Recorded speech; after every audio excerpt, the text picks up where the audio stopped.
What's up, everyone? This week on the pod, we are diving deep into the 1990s Youth Crew revival. Now, we did an episode, if you want to jump into the archives, episode 89 of 185 Miles South. We get into this as well. So consider this a companion piece.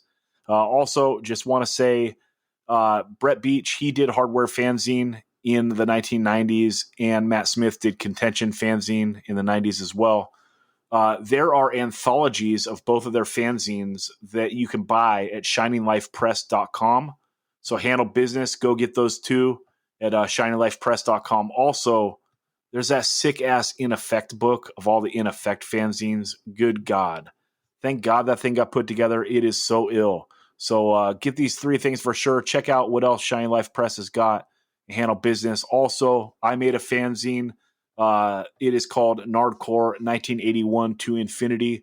It covers the history of hardcore punk in Oxnard, California, and the surrounding areas, the 40-plus years of its existence. You can get that at shininglifepress.com as well. So everyone, handle business, and let's get on with the pod. 185milessouth.com. Smash that Patreon button.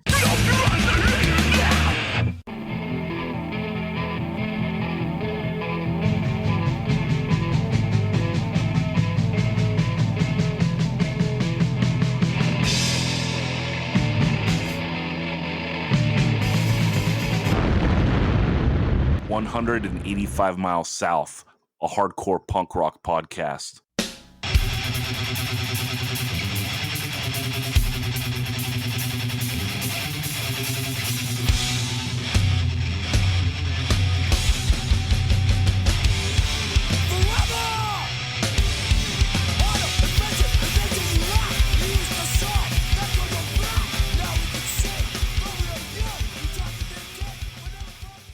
What's up, everyone? This week on the pod, we are talking the Youth Crew revival of the 1990s. We're going to dive into it, even if that's the right thing to call it. Helping out, he's from 10 Yard Fight, Right Brigade, Stop and Think, but most importantly, he's a 185 Miles South regular. Don't you dare call him Cincinnati. It's a man known as Clevo. What's up, Clevo? What's going on, guys? What is up? Also up and out, he did Hardware Fanzine. He did In My Blood Records. He's the one who brought you the Floor Punch demo. It's Brett Beach. What's up, Brett? Hey, everybody. Rounding us out from Rain on the Parade, Hands Tied, Shark Attack, The Terror Demo, Contention Fanzine, Contention Records. What is up, Matt Smith? Yo. Hell yeah. Dudes, so real quick, let's not dwell on this section too much because I want to talk about the 90s, but just so people get a feel for who you dudes are and why we're speaking on this, let's go around the table and just tell people when you got into hardcore and like your first shows or memories. Clevo, start with you. So I got into hardcore around 86, 87, just from like absorbing it from other people that I knew and, getting handed tapes and whatnot. And then, just like seeing just a lot of shows, a lot of local shows, bands like False Hope and the Spud Monsters and Domestic Crisis, Civil Disobedience, playing on the bigger tours, and just like seeing all the big tours because Cleveland, as far as I know then, don't know if they still do, but they really was a good stop on tour for a lot of bands, and eventually like through bands like Confront, a lot of the bigger like hardcore and straight edge bands started playing there quite a bit. So we were pretty lucky to see all of them. Brett Beach, when do you get into hardcore? So just like Clevo, we're about the same age. So it was around late 86 when I was a freshman in high school, started going to shows around 87. Here in Jersey Shore, our scene was up and coming then. We had already had bands like Social Decay and stuff like that played a lot, but there was a lot of bands, guys my age, starting to play shows and stuff like that. So, that's what about that all happened. I had a job with a couple skaters who were into hardcore and, they kind of got me into it and it just took off from there. So that's about it. Hell yeah. Matt Smith, how about you? So I got into hardcore and punk in like the early 90s, and I lived in sort of a nowhere town. And it wasn't until I started driving that I was able to get to any shows. My first hardcore show was in Westchester, which is near where I grew up. And that was Edgewise, No Escape, and Lifetime. Not sure the year. I was in ninth grade, probably 91 or 92. And started getting more into hardcore as I started to identify with straight edge in the next year or two. And then eventually moved to Philadelphia and got into bands and really became part of the scene. So, yep, early 90s for me. Sick. And everyone, you know me. I'm the new Jack of the pod. I get into hardcore in 96, so I miss when this stuff gets fired back up. But we're diving into it. I'm learning along with you. And yeah, Brett, you do hardware fanzine, and it really helps out, like, kind of archiving a lot of this stuff, especially, you know, starting out your first issue, 93, and then like that second issue in spring of 94, like just looking through them, like that there's nothing in this lane. So what is going on in like 92, 93, 94 in like the traditional hardcore lane? Yeah, so that was kind of a funny time, especially when you look back at it now, 30 some years later. But really, we were just trying to cover what was going on around us, and that's the stuff that was going on. We would, at least myself, would pretty much go anywhere to see shows, no matter what it was. And, the ABC No Rio scene was pretty much what Dave and I were embedded in because they were having shows every week. But I got to say, the New Jersey scene around that time was really thriving. It's kind of a misnomer to say hardcore was dead then, because it really wasn't. It was happening. It was just happening a little bit differently than it was just a couple of years before that. When we were going to shows at clubs like the Anthrax and CB's and City Gardens, just to name the big ones, it kind of moved into a smaller underground DIY space primarily. So we were at Middlesex County College, VFW halls, you know the deal, all that kind of stuff. And that's really, what we were covering, because those are the bands that were around. And I liked it. I mean, we had a great run of DC bands in the early 90s that I was really into. I mean, I still listen to that stuff a lot. So I got to see those kind of bands a lot. Severin, Gray Matter got back together, stuff like that. But just the regular hardcore shows that were happening, and the Heroin, they popped on the scene. Everybody who got a hold of their 7-inch really loved it. And then when they came through town, we interviewed them for the second issue of Hardware. But it was kind of, the focus was going to be to cover hardcore as it is happening now. And that's just the way it was. Yeah, Clevo, what's your take on like those years, like the 90s? So like you have all the late 80s bands, they kind of like break up by 91. You know what I mean? Mouthpiece does a 7-inch in 91, and there's no one else kind of playing like that lane. In 92, 93, and into 94 is like pretty barren. How are you seeing like this era, Clevo? So two things with this. One, like I left for the Army in 1990, and like from 90 to 94, I wasn't really like I wasn't really into hardcore that much at all, except from a couple like mail orders I did from Rev. I was like way more into like Earache Records stuff at that point in time, like Godflesh, Napalm Death, and Morbid Angel.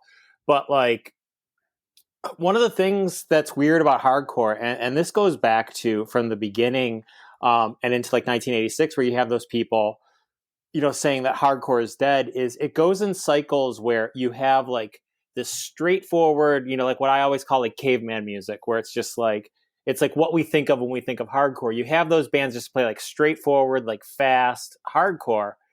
And then you get innovation, and we see innovation as like, at some point we decide that innovation is a bad thing.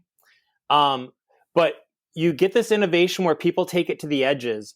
And like, as we're switching into 1990, like some of the innovation makes some great bands. Like Brett mentioned, Heroin, Citizens Arrest is a band that like took straightforward hardcore like to its limits.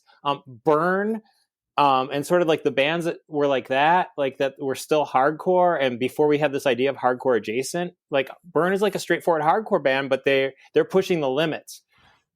Somewhere between like 90 and like 95, those limits get pushed to the point that we have the backlash where we have the bands that come out, because you have the backlash in the backlash to the mid 80s are the bands like Youth of Today and the Youth Crew. And then, as we come up, like Mouthpiece is an answer to all of these bands that they like breaking up. So, there's a lot of stuff that's out there. It gets pushed, and it's pushed, and then it's got to come back to its roots, basically. And all forms of music do this. But I think hardcore, we really see like these delineations, these waves that go where you can pick years where these things like definitely happen. Right. Like in 1990, it gets kind of like pushed to the brink, right? The Burn 7-inch, the Inside Out 7-inch, that Citizens Arrest 7-inch, even maybe like the Four Walls Falling LP from like 91. It's kind of doing a take on that traditional hardcore, but stretching it a bit. Yeah, what do you think about this era, Matt?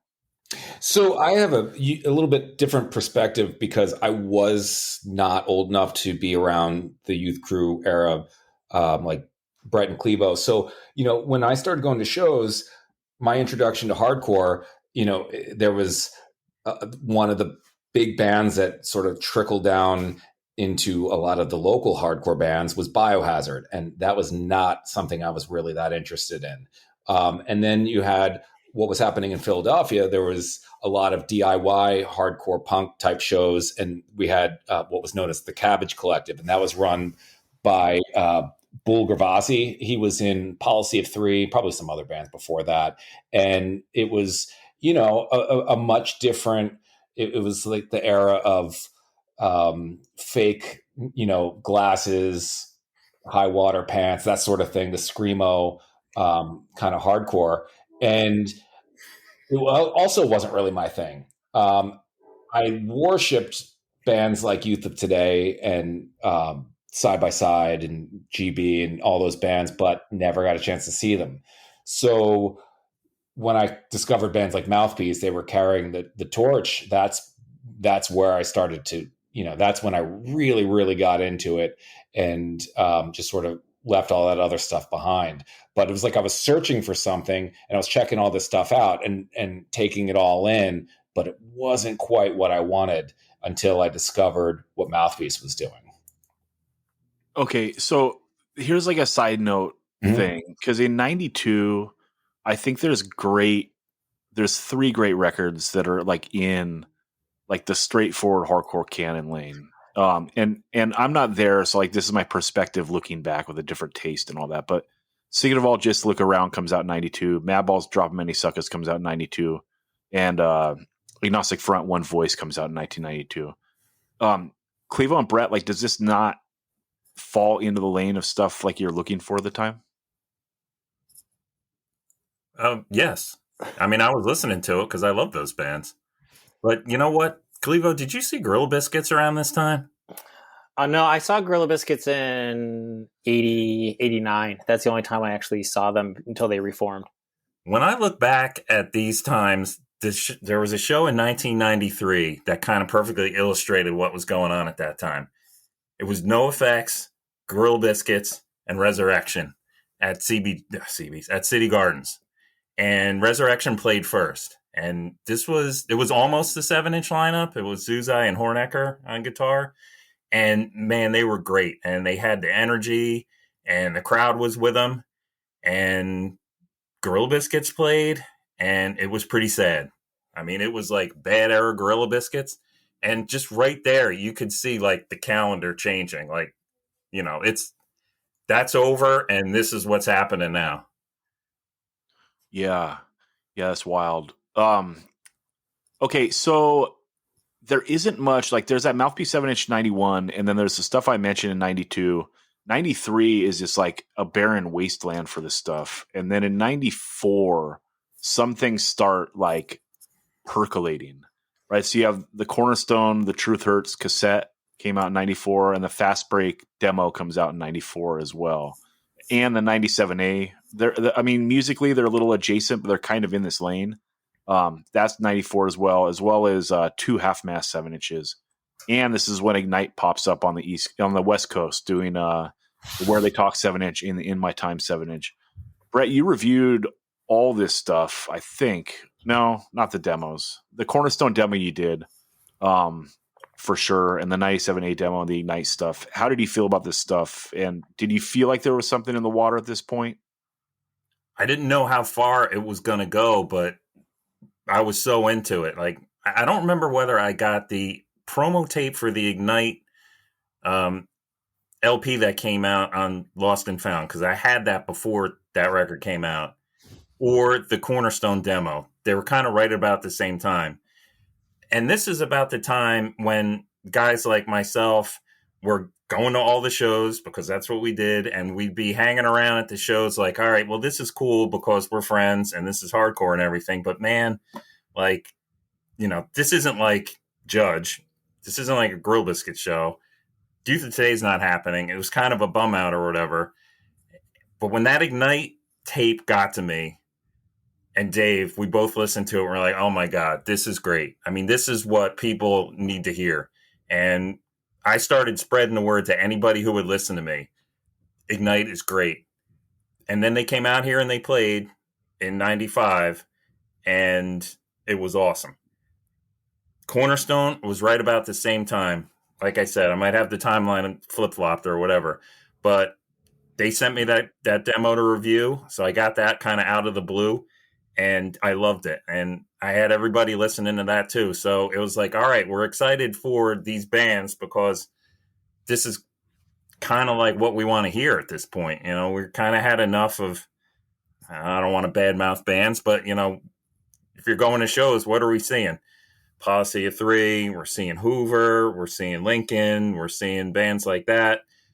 This was Rorschach in their very like last days, who were great and all, but it was a totally different vibe. And when we heard Cornerstone and Ignite, I'm like, all right, this is great. I didn't really think it was going to go any further than that or had any aspirations for it to, but we had it and it was great and everybody was into it. So that was kind of like the fuse, I think.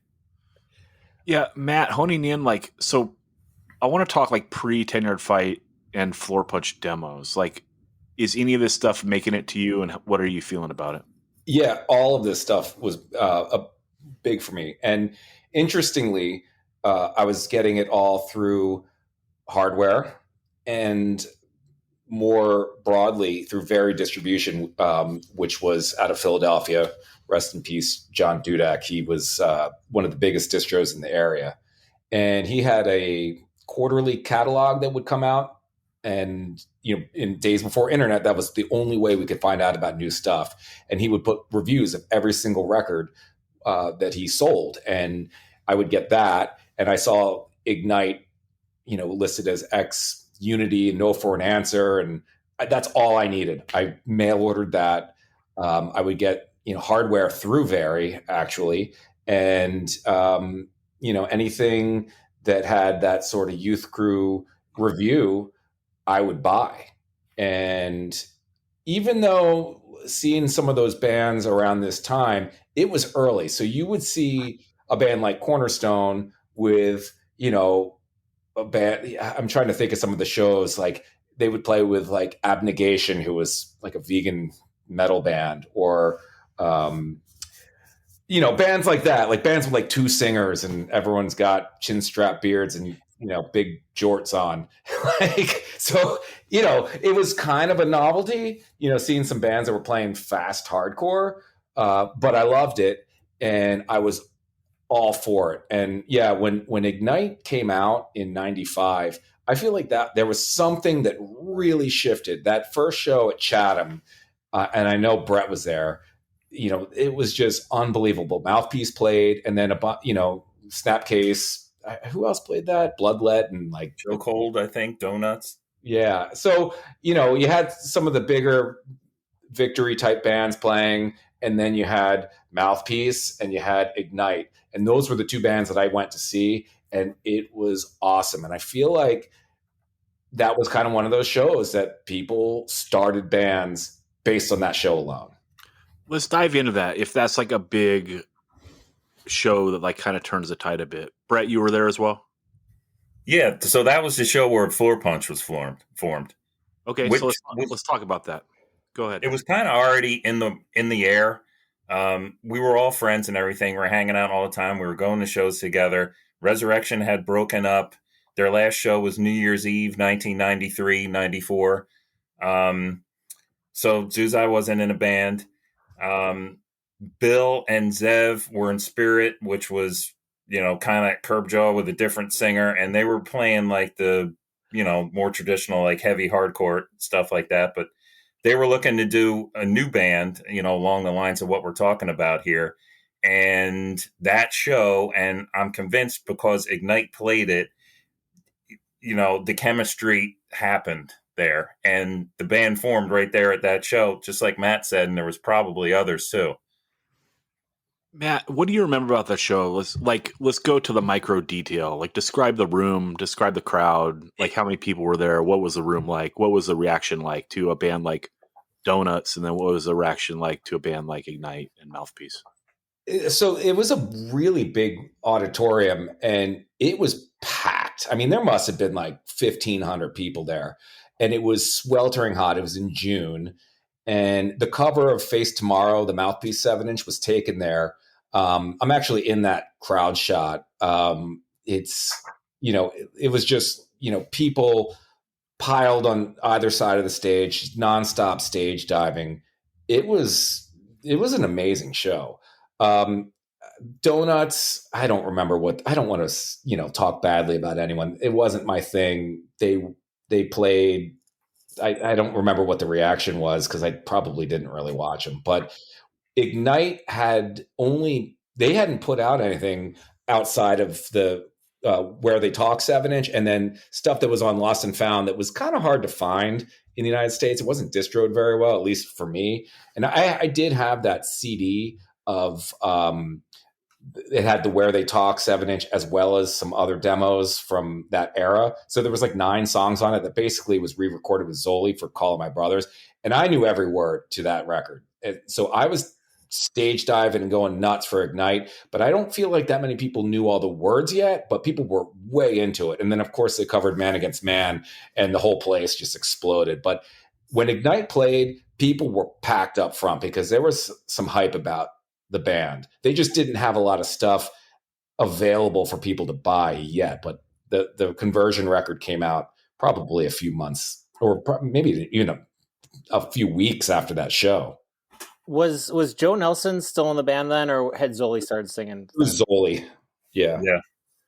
And just for everyone out there, Matt is referring to the Scarred for Life CD, and then the Conversion record that he's talking about would be the first LP, the Call of My Brothers. Okay, sick. Bringing it into 95, there's some big tentpole releases, right? So the Floor Punch demo comes out in 95. Mouthpiece Face Tomorrow 7-inch comes out in 95. There's that Cornerstone CD that comes out, Beating the Masses, 95. Also the 10-Yard Fight demo. And from Europe, that first Main Strike 7-inch, which is pretty awesome. And Brett, you gave it, I don't know if it was you or Dave, but one of you guys gave it a great review and said it's the best thing you heard out of Europe in years. I think that was me. Yeah. So in 95, these are some pretty epic releases. Clevo, what's your take on it? You're not in 10-Yard Fight yet, so you can be a little more objective. What's going on in 95? So, I moved to Boston early 95. I wanted to back up a little bit because, we talked about 94, but there's 2 records that came out in 94 that actually made me really want to get back into hardcore, and that was Madball Set It Off and Sick of It All, Scratch Surface. Yeah. And those were 2 records because, I wasn't really into the Sick of It All record that came out before that. I heard it, and I was just I was home. I was hearing this stuff. I was really into it, and it really made me want to go to shows again. And then fast forward to 1995, and I'm moving to Boston and moving to a new town. And I was going to Northeastern University, and I was one of the first days I was on campus. I'm walking around in an Integrity shirt, and some guy walks up to me. He's like, "Hey, do you like hardcore? You should check this out. You should see these guys." And it was Rama from Big Wheel, telling me I need to check out the 10-Yard Fight guys. And that's actually what really like meeting Rama on campus was really like brought me kind of into the fold, because I started doing merch at shows that he would do. And, I started meeting people, and that's when I met Papalardo, I met LaCroix, I met all those guys and kind of got into the group. Another thing we're kind of forgetting about in like this 95, 96 era is Hatebreed. Because even though Hatebreed goes on to be something else, at the time they were playing what people were like considering like old school hardcore, because it had like fast parts. So like a kind of conglomeration of all this going around, it was just like a really exciting time, because it really was this situation where there were these things popping up that were like the hardcore I remember that I was listening to in the late 80s. It was impossible to avoid Hatebreed. Yeah. Justice 14 or Hatebreed were on like every show. I give them credit for it. But New Jersey, New York, Connecticut, Pennsylvania, anytime you went to a show, I was like, oh, okay, Hatebreed's playing. Right. Demo 95 and like that Neglect split is 95. Okay, but Clevo. Yeah. Let's talk Floor Punch demo and let's talk 10-yard fight demo. So Floor Punch demo, I might have told this story on the Floor Punch 7-inch episode, but I was hanging out with LaCroix when I had first met him, and we were at 38 Calumet, and LaCroix was like, hey, I got this demo, you should take. He's like, and he had like an extra copy of it or whatever, but like he's like this is like your shit, you should take it. And I was driving then, and I don't know why I was driving, because it was like such a short drive between like Mission Hill and where I was living.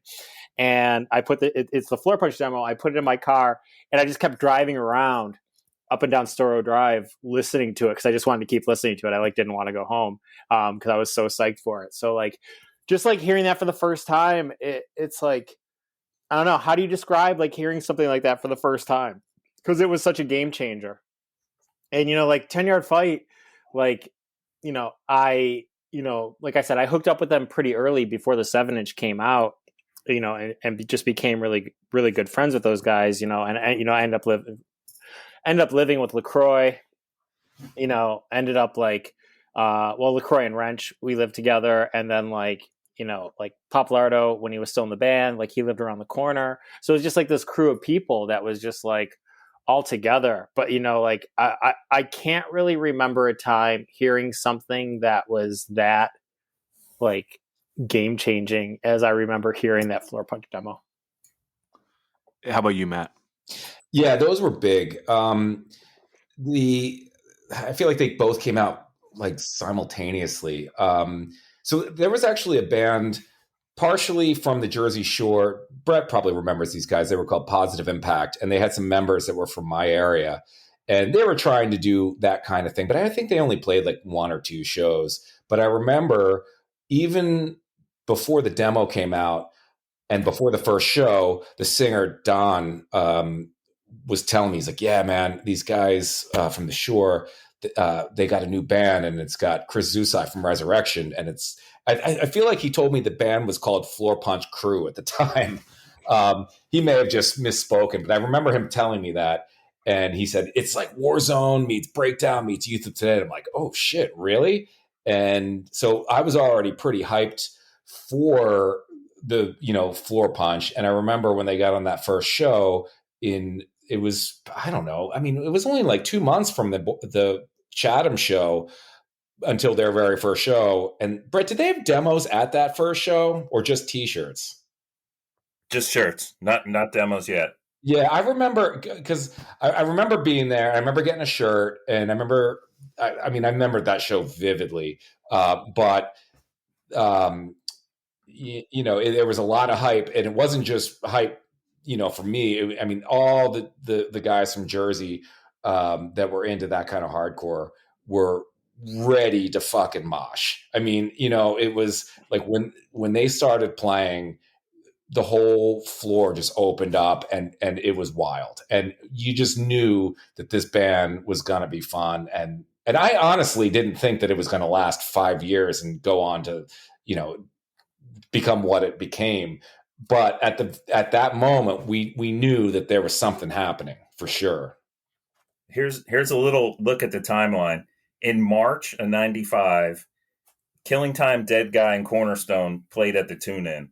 And I'm pretty sure we already had the Cornerstone demo and we're into it because we all drove up there to see those guys at that show. And Slapshot played in April down here in New Jersey.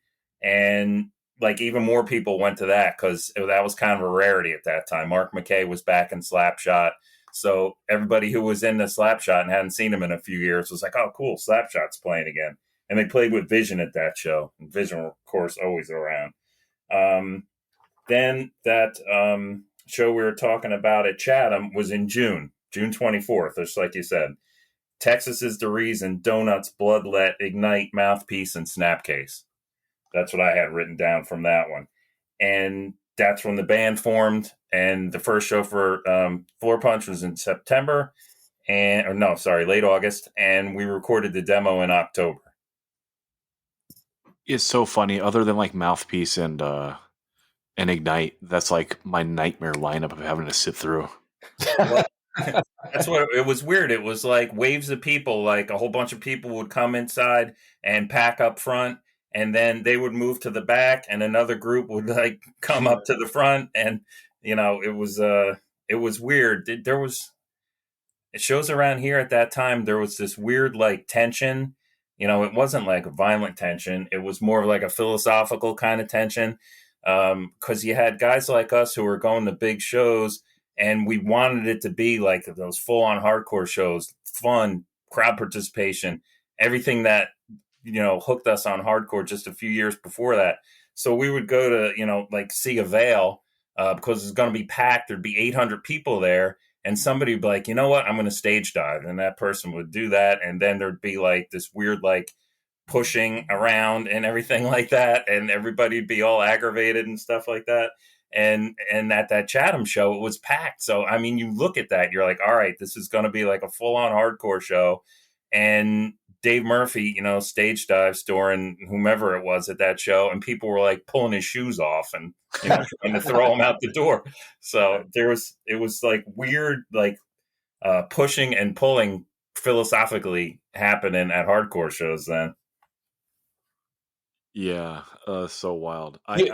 I want to just add that, back then you really needed a band like Snapcase to bring out a huge crowd. I mean, Mouthpiece drew pretty well on their own, especially at that time. But when good bands would play these bigger shows, you knew there was going to be a crowd. And that's, it was sort of a necessary evil to make a fun show.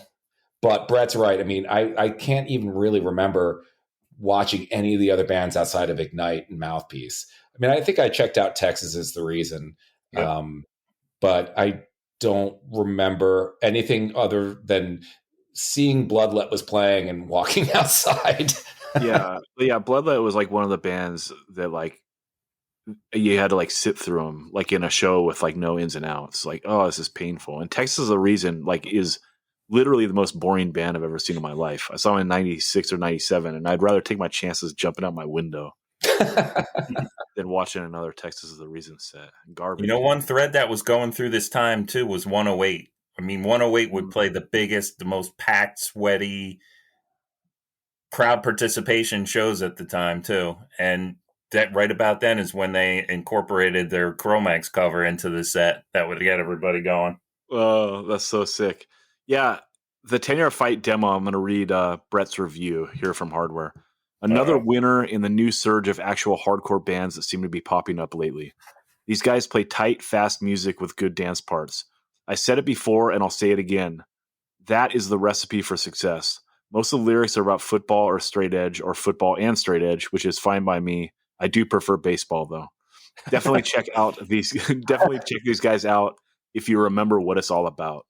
So like, yeah, this stuff is percolating, but really that Floor Punch demo and the 10-yard fight demo, like, and the Ignite stuff, like they call My Brothers, is like the best of this era. Do you guys think so?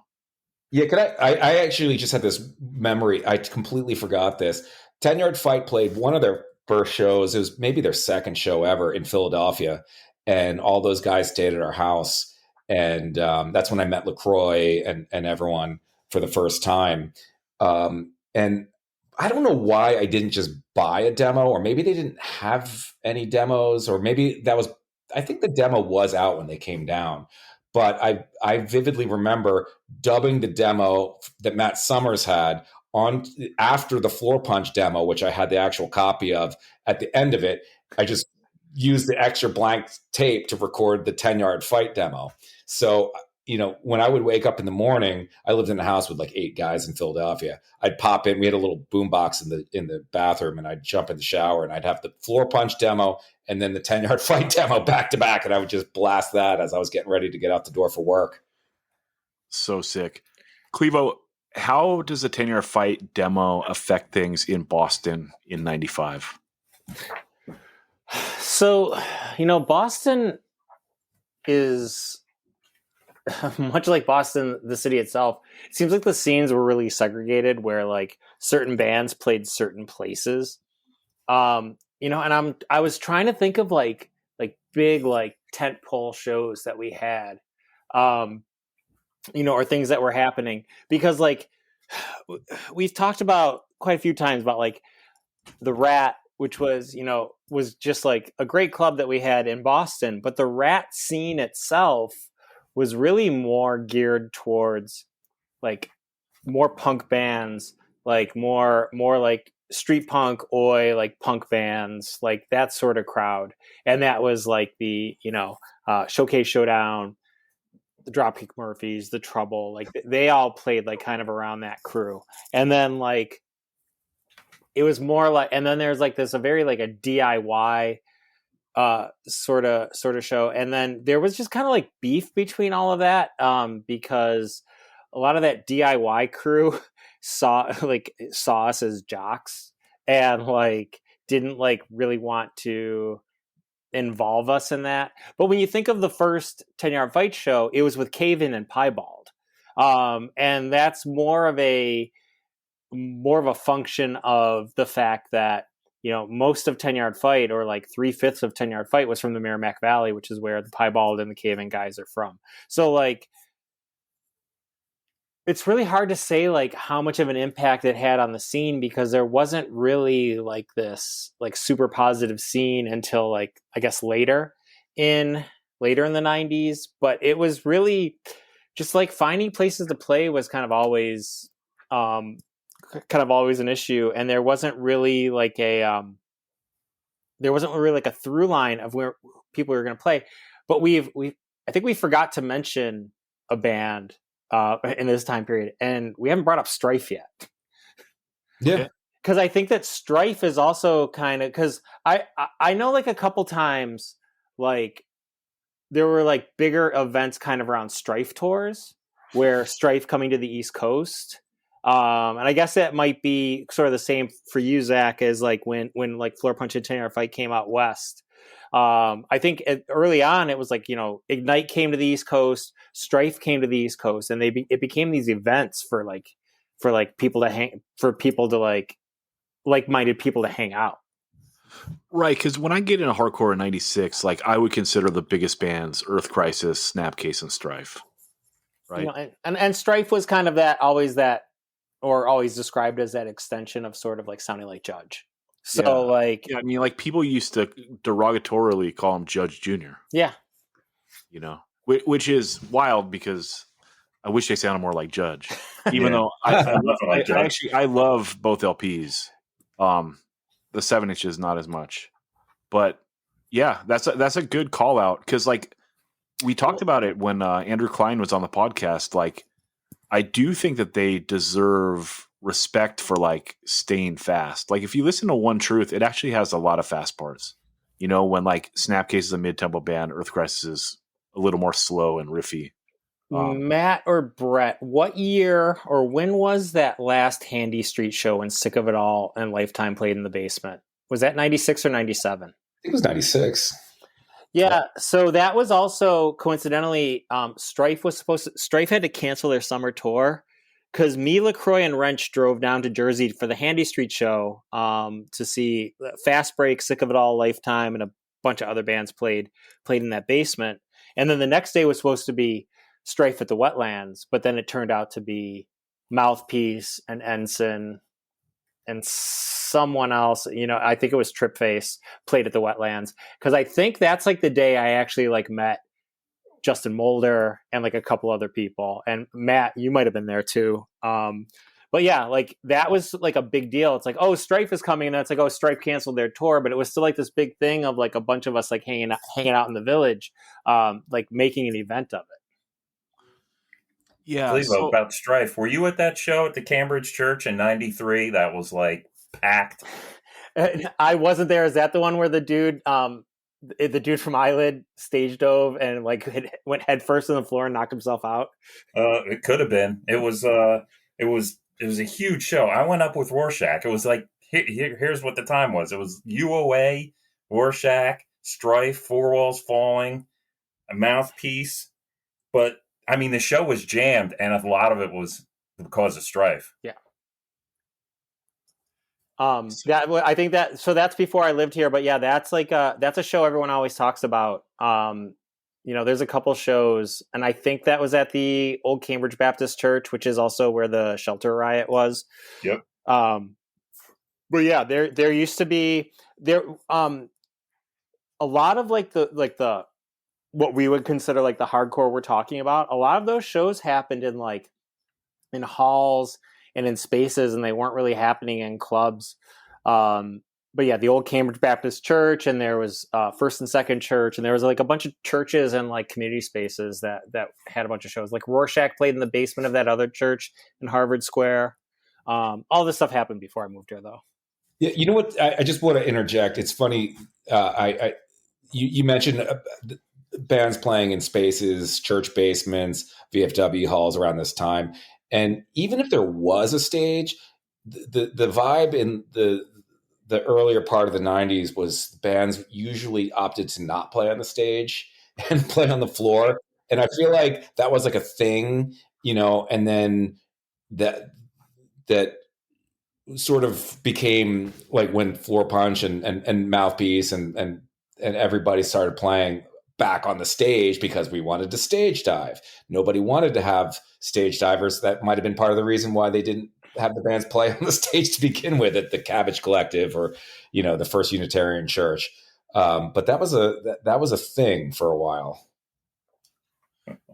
everything kind of opens up in 96, like something, I call out like the Tanner Fight demo and the Floor Punch demo as like the catalyst, and but in 96, like things really start rolling. The Atari demo comes out, the Rain on the Parade demo and first 7-inch come out, Tanner Fight 7-inch, Redemption 7 LP, Fast Break put out 2 7-inches, 97A does their 7-inch, there's another Half Mast 7-inch, Ignites 12-inch, Past Our Means.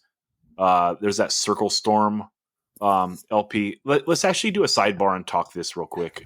There starts to be like some comeback stuff because like this is a revival. Actually, let's do 2 things. First of all, what do we want to call this? Is this a Youth Crew revival? Is this a traditional hardcore revival? Is this a roots hardcore revival? Like, what are we calling this? Because it's something, but it's hard to put your finger on. What do you think, Brett?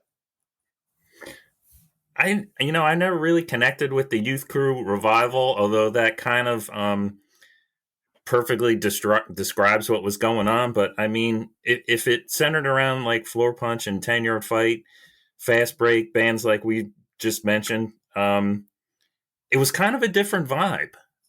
It was more inclusive, I thought, because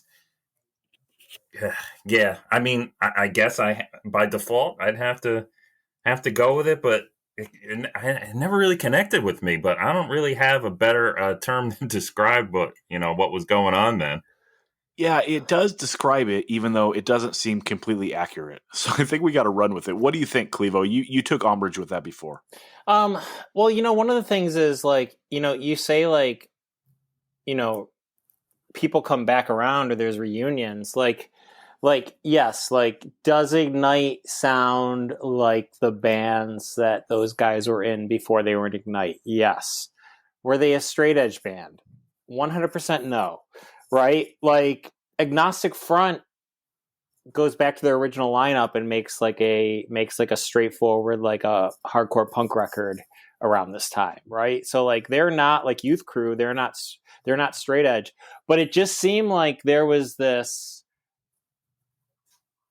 like this, I don't want to say, well, maybe it was an explosion, but there were all of these like positive young, straightforward hardcore bands playing like fast hardcore with like a positive message and all of that. And it really had that feeling of, what a lot of people think the Youth Crew was.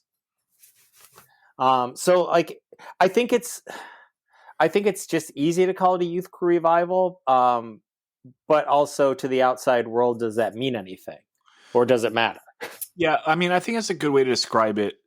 And it's like that's a narrow lane within a wider thing, right? Because you have like, Madball doing records in 94, 96, 98, and 2000, like in like the traditional New York hardcore lane. You know what I mean? And you have like a band like Ensign where they're just on the maybe on the edges of, if you wanted to say like a Youth Crew revival, but they're playing like traditional hardcore, and they're on the cover of Growing Stronger. But I don't know if you'd like lump them in with Atari and Rancor, Matt, what do you think? What is the term that is best used for this? I, as much as I hate to say it, probably Youth Crew revival. Even though I always cringed at that, but the reality is all those bands were sort of worshiping Youth Crew music for their inspiration for the bands they were doing. And it's also worth mentioning, bands getting back together. Civ was a huge thing in 95. They got back together or got together, and it was basically 3/4 Gorilla Biscuits. And I think that, half that record was really, really great hardcore. The other half was more pop punk, but I feel like that was a band that helped change the tides a little bit. And it's also worth mentioning the Youth of Today reunion that happened at City Gardens in 94. I feel like after that Youth of Today reunion, it suddenly opened the doors for a lot of that, like those guys to sort of get back into it. I remember going up to see Civ in Connecticut because they were, one of their very first shows they played with Cornerstone and H2O. And I was still in high school. It was maybe like April of 1995, and we were all convinced there was also going to be a GB reunion because they were all there.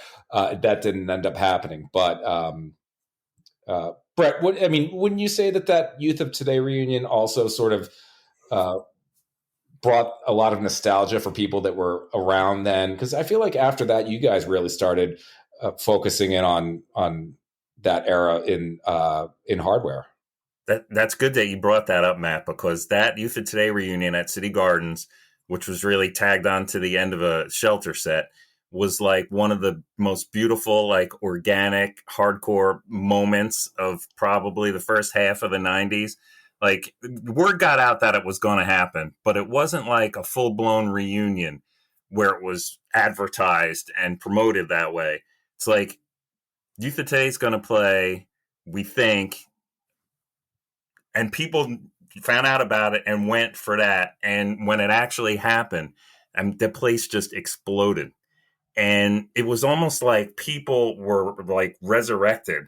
Porter came with us to that show, and he's got his own story, which you guys covered, in other podcasts. But I remember I was like right up front, and I turned around and I looked in the pit, and I just saw Porter picking up change, like from years before when we were like in garages, and it was just so great. And I mean, everybody was having an awesome time, and I think that probably like lit a spark, like you said, Matt, in a lot of people.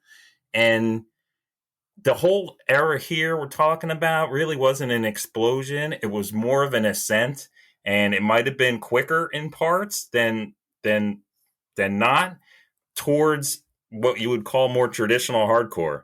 You had that Madball 7-inch in the early part of the 90s, and it was like, all right, that's cool. I mean, it wasn't like the first Madball 7-inch, but it was cool. So it was kind of like an ascent that, like you said, Agnostic Front, came back around. And can I just throw in the Cro-Mags at this point? Because I'm going to say this right now. If it wasn't for hardware, the Cro-Mags would have died a slow and ignominious death in the early 90s because nobody cared. Jeff and I were at a show at Hiltz's house. I want to say Hoover was playing. And I remember this vividly. We're sitting on the porch, the two of us, with like our heads in our hands, like just shaking our heads. And Jeff was, the Cro-Mags are playing at Studio One tonight. And I looked at him and I'm like, should we go? And he's like, well, John Joseph's singing and Mackey's playing drums. And I was like, you know what? Let's go. We drove up there. There was a couple other guys there, but for the most part, the place was empty. And they were great. And I started writing about it in Hardware, and they broke up. That was the end of the Cro-Mags. Nobody cares anymore. They canceled that show in Philly with 108 or whatever. I might have the timeline wrong. But then they got back together and they played that Chuck Val benefit, and everybody was there to see them. And, what happened after that and the timeline of the Cro-Mags. But I don't think anybody would have cared if I wasn't going around and saying, you guys remember how good the Cro-Mags are? Are you listening to the Cro-Mags? Why aren't you listening to the Cro-Mags? Four Punch played Malfunction at their second show or third show. Second show was at your place, Matt. The third show, they played Malfunction and people were losing their minds. So, it was all kind of happening intertwined. Yeah. So one of my first shows in the early 90s was actually the Harley Mags, Harley singing. And I don't even think there was anyone else original in the band. It was at Unisound. And, it just wasn't very good. So I think that the Cro-Mags, it was just yesterday's news at that point. And it really was Hardware and Jeff D'Agostino and all the Floor Punch dudes just riding hard for the Cro-Mags that got me excited about it. I mean, I had seen them and I just didn't care because it was not good. And, you guys hyping it up, we all got super hyped because they were starting to play out again sporadically. And yeah, I think you should take credit for helping revitalize, interest in that band for sure. Let's talk a little bit though about like what's going on at the time that people start. Some of the older bands either change their sound back or, get back together. So like Slapshot, they have a pretty terrible run in the early 90s.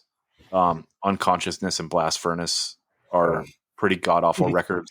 But they come back with like 16 Valve Hate, which is a pretty good record in 95. And then they do Old Time Hardcore in 96.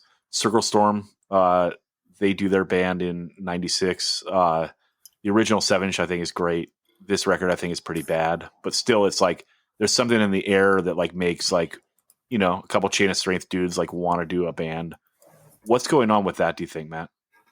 So, Slapshot, I love 16 Valve Hate. I think that that's a great record. And I actually like it better than Old Time Hardcore. But that's a good record too. And I remember when they didn't play the United States very much. At that point, they were sort of a European touring band because that's where they did well. And I remember they played Haverhill, Massachusetts with, I think it was Floor Punch and 10 Yard Fight. Clevo, were you in 10 Yard Fight at that point? I was not in 10 Yard Fight then. It was Bane, 10 Yard Fight, Floor Punch, and Slapshot. It was an epic show. The Haverhill show that like everyone came up. That was actually right after Papalardo got kicked out of 10 Yard Fight. So that would have been late 96, early 97. That was a huge show for... We gotta say Team Pops over here. That show was epic, Matt. That was a great show. And it was so cold. Yeah, it was. It was like in January, wasn't it? Let's call this show out then. If you want to call this a tentpole show, can we back up to a show that I actually think was also super important that happened earlier in '96. That was in. So there's two shows in '96. One was in Cambridge at a church in Harvard Square. That was Fast Break, 10 Yard Fight, Floor Punch. Because I think that might be actually like the first time I had really met it's the first time I really met Lukuski and like a lot of the Floor Punch guys. And then there was a show in Chatham in '96 that was Earth Crisis by the Grace of God, but Floor Punch and 10 Yard Fight also played that. And when Floor Punch and 10 Yard Fight played, it was fucking buck wild. absolute insanity, stage divers everywhere, everyone's singing along, and just like you could just tell the energy of the room was just so different when those two bands played than when the other two played. Yeah, but for people that weren't there, like let's try to like nail in the details. So like let's go to this Cambridge show. What was the room like? How many people do you think were there? What was the stage like? What were the reactions like? No storage, no stage, band playing on the floor. Just like everyone there, like just like it felt like there was a lot of young people there because like I know like Geoff and Jesse and like all those Connecticut guys, like they were all up for that because Fast Break had played. There was no stage, and it was just sort of like a summer day hanging out in Harvard Square where it was like a lot of hanging out in front and just like a very like just sort of like the camaraderie and like the friendship you could see like it was really like building. And then like the show, it was just like all these bands just like playing. And yeah, it was probably 150 people there maybe. And it was just very, I don't know. It was just it just felt like, I felt like that was more like of a beginning of this thing. And then like the Chatham show, like we have talked about how many other shows that were in Chatham, where it was like that just seems to be like the jumping off point for a lot of stuff that happened. I feel like there was just a lot of great shows that happened there. But yeah, that show was just like people had the demos, people had the demos, and people knew the songs. And it was just like 100%, just like everyone in that room was just so into Floor Punch and so into 10-Yard Fight. Yeah, that Chatham show, if you recall, also. Well, not only did those bands get huge responses, and then Earth Crisis played, and there was a huge shift with the people that were up front, and all of our people kind of went out. Yeah. But Andy from Rancor, I think it was Andy, didn't he jump up on stage naked during the Earth Crisis, just being goofy? Pants down, I think. I jumped off stage, and one of the Earth Crisis roadies like kicked him in the head or something. There was a huge thing after the show where like everybody got in each other's face out front.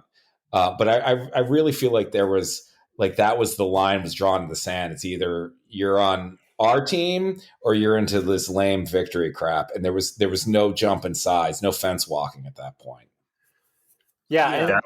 That was soon after that Earth Crisis show at Middlesex that I'm sure you were also at, Matt. With the yogurt. Yes. Jumping in the crowd with the fur coat. Yes. Yeah. Well, the tensions were high. Instead of dancing around it because people aren't aware, right? I mean, this is a pretty famous show story. You want to tell it, Brett? It seems so ridiculous now later as like a 50-some-year-old man, but so it was a show. Floor Punch was not playing, but we were all there, because it was a show. Earth Crisis was playing, and the guys from Matt's area, one of them was crawled under the stage and unplugged some of their equipment, and somebody else threw yogurt up on the stage, which of course didn't go over well, and you can understand why from a more mature standpoint.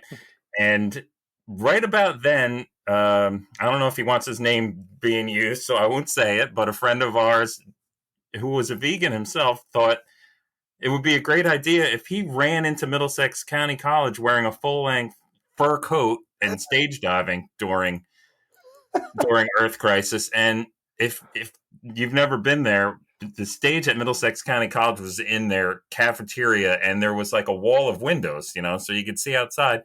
And, I'm standing there with my arms folded, with Jeff and Porter and whoever else. And I saw him coming. I said, oh, man, here he comes. I didn't think he was going to actually do this. We saw him running up the sidewalk, fur coat flapping in the breeze. And about 2 minutes later, he's in the doors, through the crowd, on the stage with his fur coat, stage diving. And then he was in the crowd, and there was a bunch of people on top of him, trying to get some shots in at him and pull the coat off of him and everything else. And, of course, since he was our friend, now we got to get involved. And I say we lightly because, I just have a big mouth. But, guys are picking up people and throwing them. And, there's things being said from the stage and back and forth, and we had to get him out of there to safety. You know, it was like rushing the president out of an area where there was an assassination attempt. You know, there was like a group of people around him, like rushing him out a side door and like shoving him into his car and getting him out of there. And as typical, you know, for the time, nothing really happened other than a lot of raised voices. And then a lot of like rumors and stories about what was going to happen at some future event. And the next opportune time for that to possibly happen was that Chatham show, which was maybe like 6 weeks or 2 months later. So the whole tension, which was kind of self-perpetuating anyway, made for a really good show. And man, Floor Punch were great. That might have been the best Floor Punch set that they played in their existence, because everybody was like at the top of their game, including the crowd and all our friends, which was growing exponentially. It was like a nuclear reaction of friendship, which sounds stupid, but if you can understand what I'm trying to say, it was just people coming into the sphere of Floor Punch. So we had more and more and more and more people at every show, and it kind of like maxed out at that one, I think. Because we had the Boston guys, the Connecticut guys, the Philly guys. We had the guys from DC. Of course, everybody from right in the epicenter here in New Jersey. And everybody was at that show, and they were ready to really go off for Floor Punch that day for a whole, you know, number of reasons. Everybody had their own. And that was the one time that Floor Punch played Stabbed in the Back, I remember. And that was a lot of fun. So that was probably, when I think of Floor Punch at like their apex of energy and enthusiasm live, it was probably that show. Definitely. Yeah, that show was nuts. So I've heard Brett tell the story of the fur coat, and my favorite part is always where you're like, he was whisked away like the president by like Secret Service. He was always in the middle of something. At that Cro-Mag show I mentioned earlier, there was a really big dude from New Jersey, older than us, who we knew he was best avoided. And for some reason, this dude took a shot at him because he thought he had done something that he didn't like. And we looked up, and there he was on the ground with his sweatshirt. Everybody remembers his sweatshirt pulled up over his head, and this guy twice his size was just beating on him.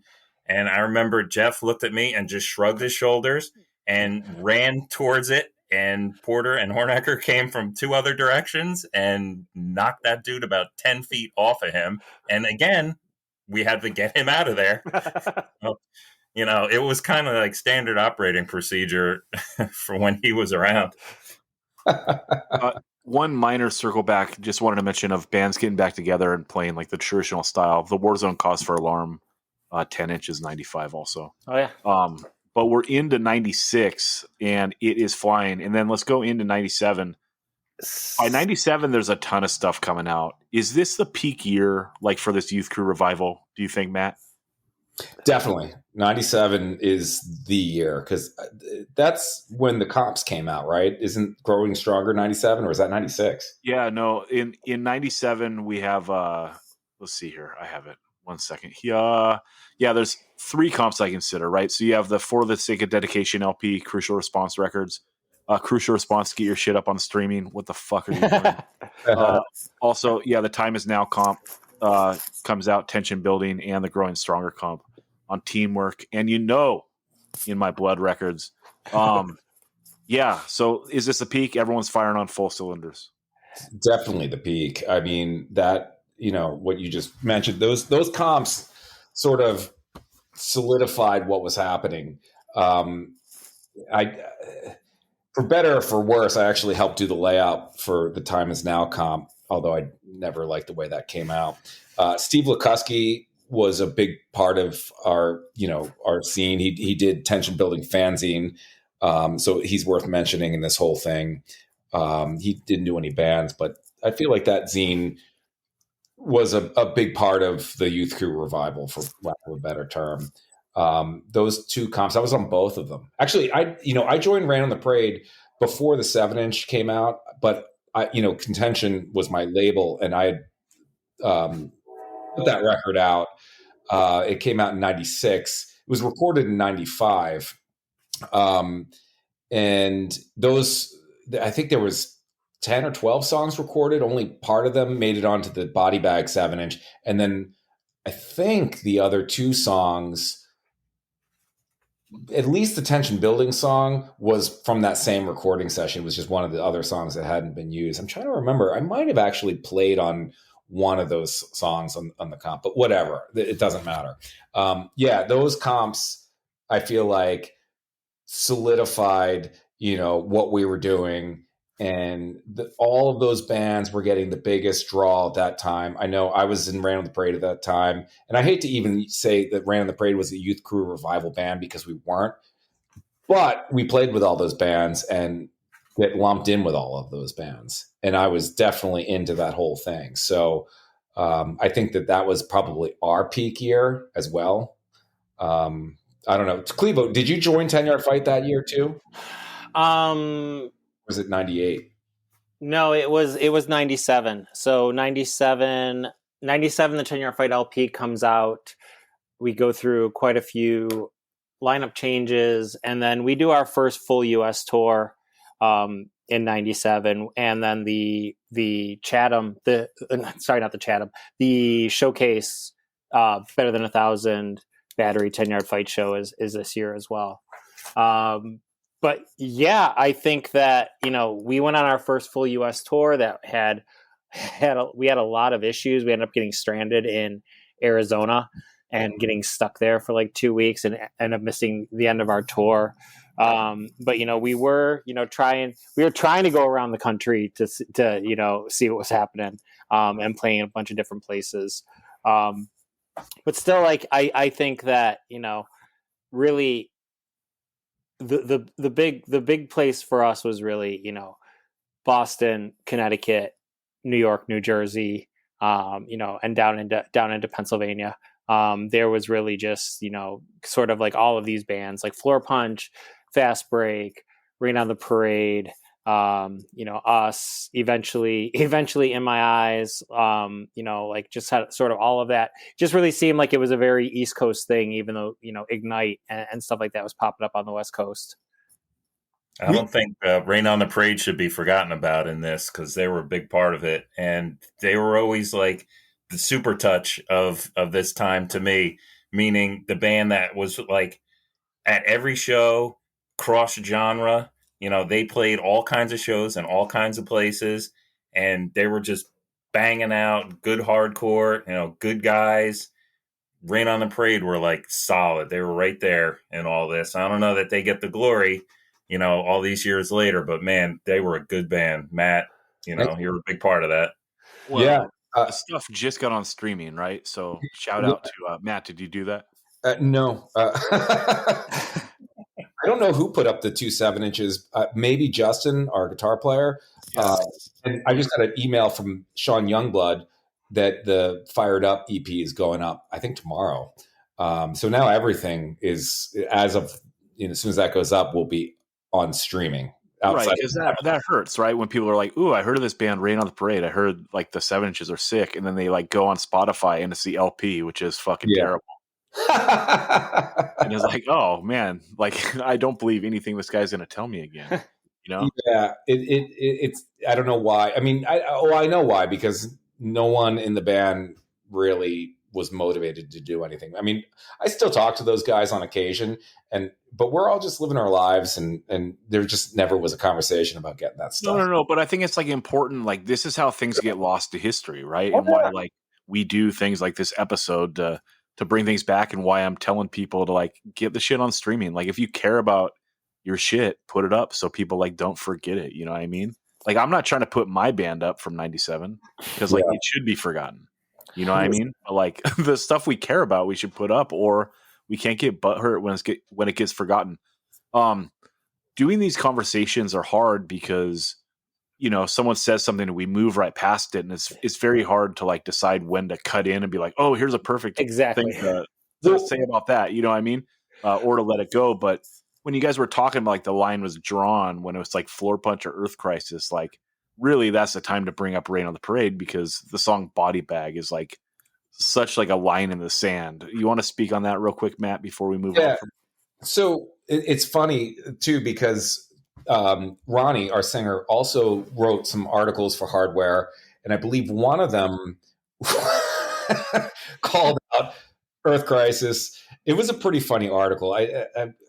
You got to read it, but it ruffled some feathers in the Earth Crisis camp, and apparently they were not too happy about it. Are you talking about unsportsmanlike conduct, Matt? Yep. Yes, ma'am. So apparently Max Milgram, who was a friend of ours from New Jersey, lived down the street from Tim McMahon. He went to school in Boston, and apparently Earth Crisis played in Boston, and they came to his dorm because they heard that he was like would go to shows with us. Like Max would sometimes come in the van to some Rain on the Parade shows, and I guess they heard a Rain on the Parade roadie lived there, and they went and like banged on his door. And Max said he like hid under his bed; they wouldn't leave.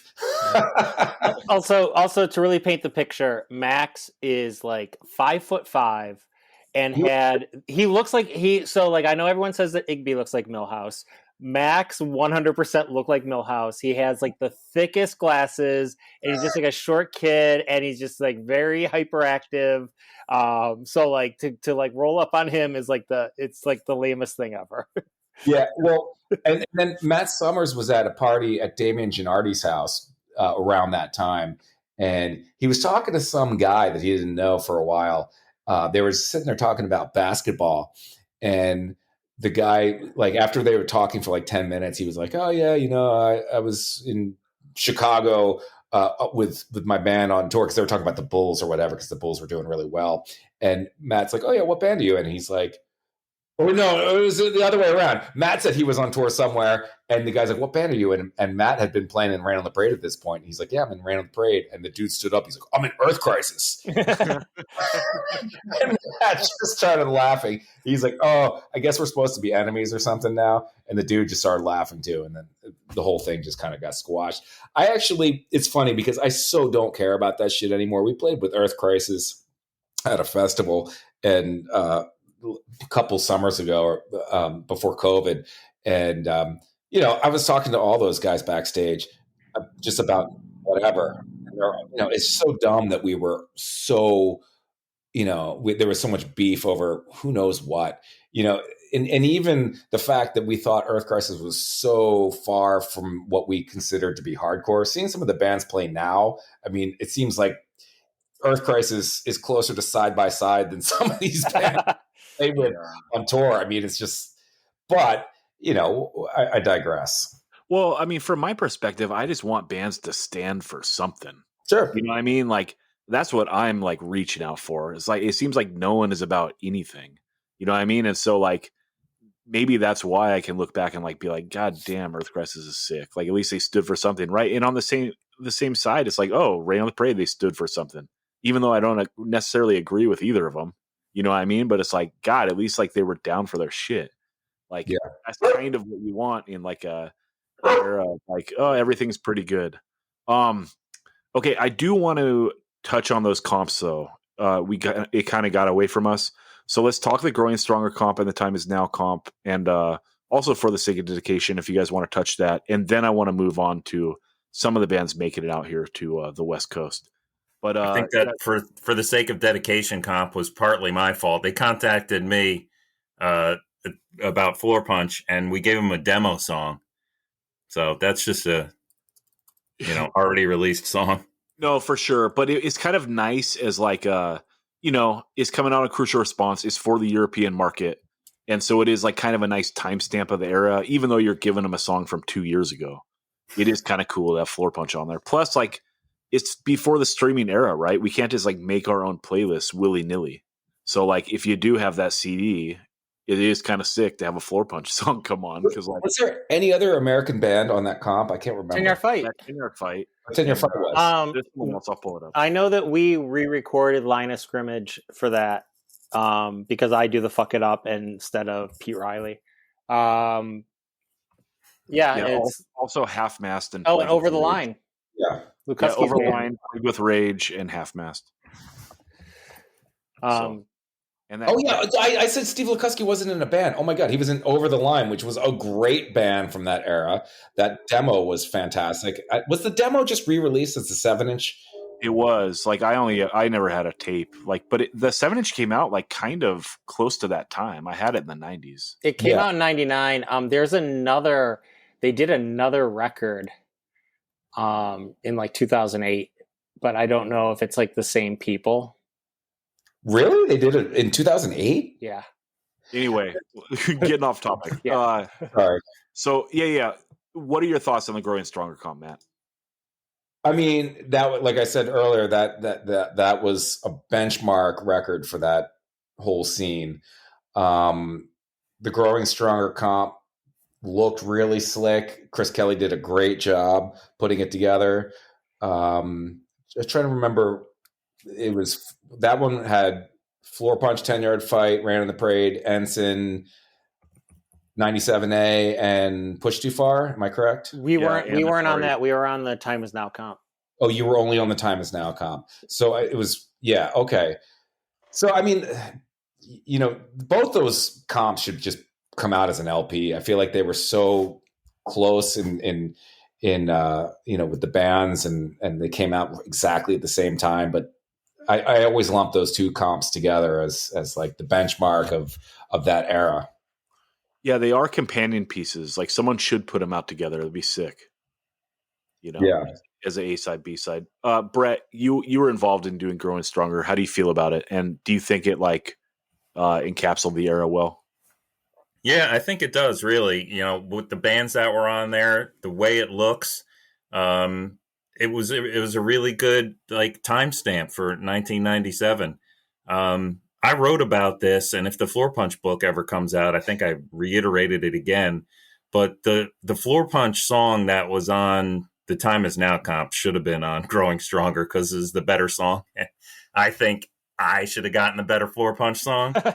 But be that as it may, both of these comps were great. And you could just see, we were trying to make this thing look and feel like the Together comp. Right? I mean, yeah. I mean, for what it's worth, man, people love this record. And I think it's really cool. So I'm glad we did it. All the legwork was done by Chris Kelly, as usual. I had no aspirations to do anything other than the Floor Punch 7-inch, but he's like, well, we should do a comp with, these bands on it. And we were like, yeah, all right, great idea. So we made it happen. On a side note, I actually had a comp. Contention Records #1 originally was going to be a comp, and it was my dream comp was Floor Punch, 10-Yard Fight, Fast Break, Rain on the Parade. And it basically, got, I don't think Fast Break was on any of those comps, but when I realized that both those comps were kind of coming out simultaneously on two other labels, I decided not to do the comp. And I talked to Ronnie at that point, and he said, why don't you just do the 7-inch? Because whatever label they were going to do Rain on the Parade's first 7-inch on fell through. And that's how the first Rain on the Parade 7-inch came to be on Contention. It was going to be that same comp, basically. Sick. Clevo, final thoughts on these two comps? So I feel like there's a definite delineation. You're either Team Time Is Now or your Team Growing Stronger. I've always been Team Time Is Now, but mainly because it has the better Floor Punch song. Sorry, Brett. but also, didn't you guys all say that and this was said in a disparagingly way that Always is the Boston song. The Boston kids like that song. That's true. So Floor Punch the song on the Growing Stronger comp, that was for the real heads. But is that just a way to say that that was just a way to cope with having? I don't think they ever played Floor Punch live. No, I don't think they ever played that song. I don't. I mean, I never saw it. I don't think that. I think it's better with that Floor Punch song not being on Growing Stronger. If that song's on Growing Stronger, it bodies everything, and because it's not on Growing Stronger, it allows these songs to be a little better. That Push Too Far song, pretty good. If Push Too Far comes right after that Floor Punch Always, it's fucked. Okay, let's go on to 98. So now this thing's been going, actually 97, let's talk the tours. So In My Eyes demo happens, great demo, shit ton of hype. You know, they're a band, Pop's coming out of 10-year fight, Sweet Pete, old school dude at the time, right? Which mattered back then, right? Oh, that guy, like, you know, saw you today, like, what the fuck, you know, it matters. And yeah, the demo is hot shit, you know, and they come out like right away in 97, make it out the West Coast. They play Laser Star and Oxnard, 10-yard fight. Let's talk that show, Clevo, when 10-yard fight played Showcase Theater, the Battery show. You know, I don't really remember a shitload from it because it's just like kind of all a blur. I just remember like we had van troubles all the way across the US, and like we played a show at the Middle East with, you know, we were on tour with Eyelid and Battery, and you know, going out west with Eyelid, but we really, you know, with the van troubles and everything, it just kind of sucked. And like, you know, I'm sure it's a lot better for bands touring now, but between like Minneapolis and the West Coast is like, there's just like not a shitload of places to play. There's a lot of long drives. Like touring was like super hard, and we just weren't really sure. Like we played Chicago and we did pretty well there. And then we played like Milwaukee, and the show wasn't very good. And like, you know, whatever. And we get out west, and we're just like, oh, we just want to have a good show. And then it was just like, we got swarmed. Like we set up the merch. We sold so much merch. We played, and it was just another show where it just like people just went fucking crazy when we played. And it was great to see, because, you know, like your spirits are low. You're as far from home as you're possibly going to be. And just like that show, just like, it just like made everything so much better. And like we played early on the bill, and like, you know, Battery played over us, Better Than 1,000 played over us. And I think like Better Than 1,000, you know, was really hyped because of Ray Capo. But I, you know, from my totally biased opinion, I think that we got the response of the night at that show. Yeah, it was sick. I wish I could remember like the order of the shows, like when you played Galita, when you played Oxstar, and when you played Showcase, like what order it was in. Because like I always feel like these shows kind of like build up to the Showcase. You know, like we'd have to drive 2 hours of the show. It's like a perfect setup of a club. Well, you know, that show we played at the Pickle Patch was also the first one. That was just fucking crazy. Like, right.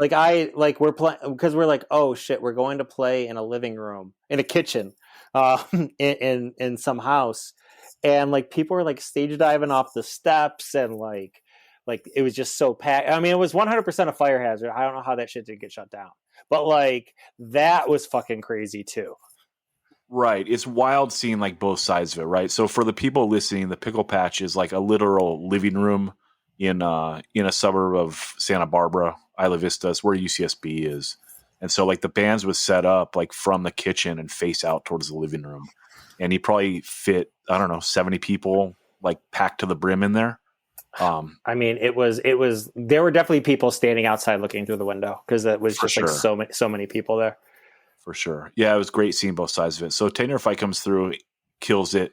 In My Eyes, I think it was a short run. I don't even remember the Oxnard show other than I was there, and it's the only show at Laser Star I can remember before there was like that little stage. But all of this stuff like wasn't making it out to us, so it was like sick when it did. And like Clevo said, like Showcase like completely set off, you know, for 10-year fight and shit. What is going on like in the ether in 1998? Is this stuff starting to get a little long in the tooth back home? Even though like it's like the first time that we get it on the West Coast and it's doing great. Kinda. It was. I don't want to sound negative about it, but shows almost kind of got to be a chore. Like when we would like, oh my God, we got a show in Connecticut on a Sunday night. You know, it didn't have that like high energy, high spirit feeling of just like a year or two before. It was almost like, well, we got to do it. Yeah. How do you feel, Clevo?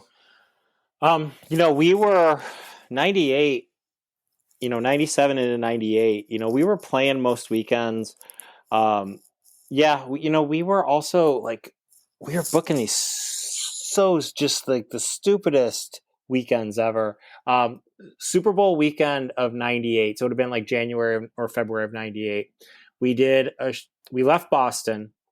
We played like Southern Virginia / North Carolina on a Friday night. We played Louisville on a Thursday night. Or sorry, we played Louisville on a Saturday night. And then we played Buffalo on Super Bowl Sunday. So just think of that drive. I don't think any of us had to go to work or school on Monday, but like it was just like, who plans a weekend like that? Right. I mean, God, we went to Buffalo on standalone. We drove to Buffalo, played a show, and drove home the same day. I mean, those are testaments though to it being hot, Clevo. If you're like making that happen, that means the shows are worth it. Like those 3 shows, do you remember them being good? The show in Virginia was great. The show in Louisville was kind of whatever, and then the show in Buffalo, it was in a house, and it was like legit, like, oh, it's 10-yard fight on Super Bowl Sunday, and we actually did pretty well. That might have been the first time that we took Bane out with us, because we were sharing members at that point, and we had also just gotten back from Europe at that point too, but that might have been the first time that we took Bane out of state with us. Yeah, what do you think about this time, Matt? 98. Yeah, I mean, I think that it was starting to, there were a lot of bands starting to pop up that doing this style. Not to say that, any of the bands that I played in were doing it better, but it started to become a little saturated. And I don't think that there were that many bands doing it better, certainly not better than they did it in the 80s. And, I think that as we get into 98 and even 99, it started to wear a little thin.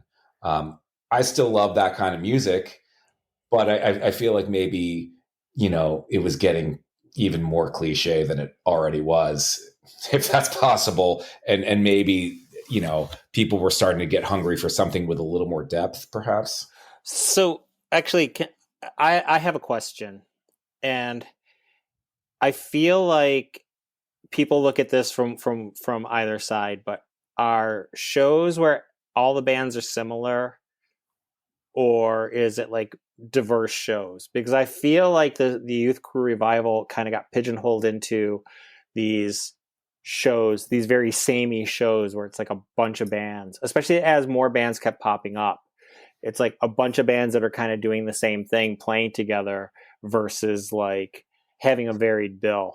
And that I think that kind of, you go to the show and it's like, oh, it's like 7 bands that want to sound like Youth of Today. By the time the 7th band goes on, it's just like, it's fatigue. Yeah, I mean, yeah, there is some of that, right? And also, like, especially when the 7 bands like aren't as good as like the 3 bands that were around a couple years before that, right? Like, there is a glut of bands trying to do this. Like, not to call anyone out, because, like, for instance, a band like Reinforce, right? That band's terrible. And they go on and they do the First Step, which is like the best band that does this style in the early 2000s. Right. So I feel like it's okay to say Reinforce is terrible, but like a band like that comes out and you're just like, okay, it's over.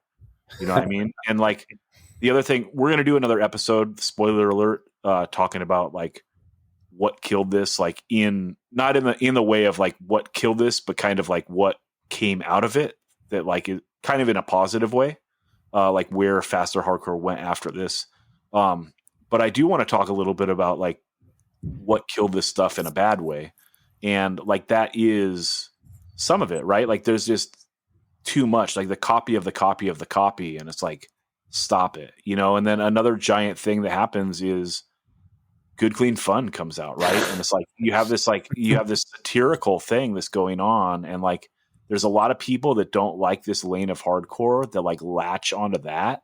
Like, oh, I like, fast hardcore, like I like Good Clean Fun, and it's like this silly, goofy piece of shit. You know what I mean? And it just like kind of like, okay, like the fun's over. Like, I don't know. What do you think about that, Matt? Yeah, I mean, Good, Clean, Fun. I think we used to call them Good, Clean, Unfunny. Right. No, I mean, and this is like, I want to talk about like them in the context of like 98 too. yeah, Because like, we know that they stuck around like 5 years too long, but they like they were a big band. they were. They could draw like hundreds of people, and like people liked them. They were popular, and like it would be so weird because I'd like look around at these shows, right? They'd come through and like they could do like 200 kids or whatever, and I'm like, dude, like our bands are better, and we're like drawing like fucking. We got no one's coming out. You know what I mean? Like we're playing this style better than these idiots. Well, You know I what want to. It's interesting because Clevo mentioned this a while back, but I think that there was starting to be a stigma. Well, not starting. There was definitely a stigma around bands like Floor Punch and 10 Yard Fight and all of our friends that it was a jock mentality. And there was definitely a backlash to us, which was a backlash to what we thought was being just too, whatever was happening in the early 90s, whether it be too PC or too safe, or people didn't want to mosh at shows or stage dive, whatever. There was definitely a backlash. And I feel like while Good Clean Fun was doing sort of a youth crew revival sound and poking fun at all of the cliches, they drew a crowd that maybe thought the rest of us were jocks, but there was a fast hardcore band that they could get behind because of their sense of humor. And am I wrong in saying that it kind of drew, like, for Philadelphia, there was a really strong divide between West Philadelphia and Center City. West Philadelphia being more of had like a punker kind of DIY edge to it, and there was Stalag 13 and bands like Rambo. And there was some great stuff that came out of that era, but I feel like those guys kind of were latching on to Good Clean Fun when even though we were friends with those guys, they thought we were a bunch of jocks. It's funny because you probably don't realize how many people have been in Good Clean Fun, that a lot of us have really good friends that somehow were in Good Clean Fun. Great shared a member with Good Clean Fun. I mean, it's just crazy when you think about who was in it. I mean, Brett, you can probably speak to this better than anyone else, but like, what was when Crucial Youth came around? How were they taken? And like, but like also like, what was the mindset where Crucial Youth was coming from? Were they just trying to be funny, or were they trying to like, parody the scene, or both?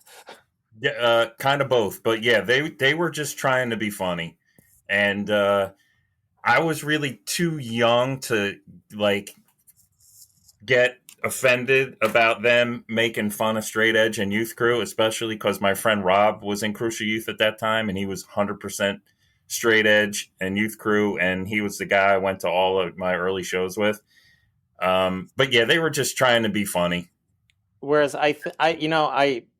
because Issa roadied for Battery, so like we spent a lot. I spent a time on the road with him, but like I don't know. I think that you say Philadelphia, the split in Philadelphia, Matt, but I feel like Good Clean Fun was just Adam in the Package playing hardcore. Adam in his package as a hardcore band, like where it's not funny. And I don't think it was particularly clever. Whereas, like, I think, like, I heard Crucial Youth, like I think the Crucial Youth actually has some pretty good songs, and I think that some of the shit, like, if you look back at the lyrics now, they're pretty fucking funny. Like, I don't get that from Good Clean Fun. It's like some comedians are really good and tell jokes, and some comedians don't write good jokes, and I don't think that Good Clean Fun wrote good jokes. Yeah, and I don't mean to lump all the way onto them. They're only one person on Mount Rushmore of what killed this thing. We have a theory on the pod. I want to get into it. But the other thing, I had mentioned before about innovation is you do like, this is also where you start seeing like bands that have been together for like 2 or 3 years. Are they getting bored playing this? And are they trying to stretch themselves? Like Bane comes along and they're very much like, influenced by Burn. Fast Break changes their style. Right, yeah. You know, well, You Fast gotta Break. do- Well, Fast Break. So the joke is, Fast Break stopped trying. No, but Fast Break, you know, grew up. They went to college. They like. I want to get into a lot of this in the next episode. Okay. So like that's where we'll talk like the Bane. That's where we'll talk like, you know, Dead Nation, Life's Halt, Kill Your Idols, American Nightmare, Right Brigade, all the stuff that comes out of it, which is like, you know, it's kind of people's new take on traditional hardcore, you know? But Kind yeah, of what comes- I think that that is. I think that that's creeping in by '98. Yeah, it is. So like that's like one part of what kills it, and that's like the positive side of what kills it, right? Like new stuff and ideas coming out of it and people forming new things, like that's cool. But I want to talk about like the negative side of like it actually kind of dying. Which is this, right? Like, Well, you know, the four things we think that killed it. And also like some bands like, you know, Fast Break is changing their sound. So yeah, some bands get over it, and then also like there's just an overabundance of bad bands, and shit like the Super Soul comp, right? So like just like I think these are the four things that killed this era, and I want to discuss with you guys. We've talked it to death on the pod, but I still want to hammer it home. Number one, Better Than 1,000. Number two, Good Clean Fun. Number three, Ray Capo's 1999 Mentality, and number four, those two Where Fear and Weapons Meet songs on the Super Soul comp. This is like what put the nail in the coffin of this style. Matt, discuss. Yeah, I mean, so when that comp came out, Rebirth of Hardcore seemed, you know, they were several years too late. Yes. I felt like it was, you know, trying to do what we already did with Growing Stronger and The Time Is Now. I liked Better Than 1,000 when they first came out. I was stoked that Capo was playing hardcore again, and I went to a bunch of those shows in the beginning. But I think that, yeah, like, you know, when again, I don't want to pile on a band, but when you start having mediocre bands from back in the day starting new mediocre bands, you're definitely, you know, the writing's on the wall, and those, you know, and that band getting a deal on Revelation to boot, and those dudes were nice, you know. I mean, we played with Where Fear and Weapons Meet a bunch, but I couldn't tell you one song. I mean, they were just kind of mediocre. Well, and I'm a writer for that Powerhouse 7-inch. I love Florida Powerhouse 7-inch. It was, I think, a mediocre record from that era, but it has its charm. You know, it's early new age records. You know, I think that's better than the Where Fear and Weapons Meet stuff for sure. Well, I don't even know if I've ever listened to Where Fear and Weapons Meet. I'm just talking about those two songs on the Super Soul comp. It's like one subpar 7-second song, like, ooh, we're gonna do some old school. We're gonna do some old school for the old school comp. Right. And then also like that other one where it's like our glass always half full. Like, oh my God, it's over, dude. It's over. You know, and Ray Capo put it all together, you know, in 99. It comes out in 2000. But like that whole idea, yeah, the rebirth of hardcore. And it's like, what the fuck? Like there's like legit comps that came out in 97. And that's like you encapsulating the scene, but like it got rebirthed in fucking 95. Yeah, they just ran out of things to sing about when they're singing about the glass being half full. I mean, Rain on the Parade had, you know, we were, you know, like a snarky satirical band. I feel like we ran out of things to say with that LP. I mean, we knew it back then. Yeah. But I think that, you know, that you're absolutely right. I mean, the reaction that when Floor Punch and 10 Year Fight came out, they were sort of reactionary against what was going on in the scene. It had been received, you know, everyone heard what they needed to say, what the bands were saying, and they're like, all right, we heard you, whatever. But 2 more years of bands coming out with just nothing left, because there was nothing, they weren't even really reacting against anything at this point. They were just basically paint by numbers, positive hardcore. And yeah, I mean, that's when things went south. Yeah, and also like in the 90s and before, I felt like the cycle of hardcore was like 3 years, right? Like that was like a generation of hardcore kids. You know what I mean? So if you think about like this stuff getting set off in like 94, like by 99 and 2000, have you gone through like 2 full like cycles of kids? You know, it's pretty wild. Brett, what do you think about my theory? And do you agree with it or disagree with it? Well, I've never heard the Super Soul comp or from Fear and Weapons Meet or whatever that was. So I can only agree with you on the better than 1,000 part of the picture. Floor Punch played their first show in DC, right? Yeah. Yeah. And nobody was really psyched about it. And I remember just thinking like, I don't hear anything. Like there's music coming at me, but it's not moving me at all. And I don't want to, I don't want to be presumptuous, but it just didn't really seem sincere on Capo's part. Maybe it was 100%.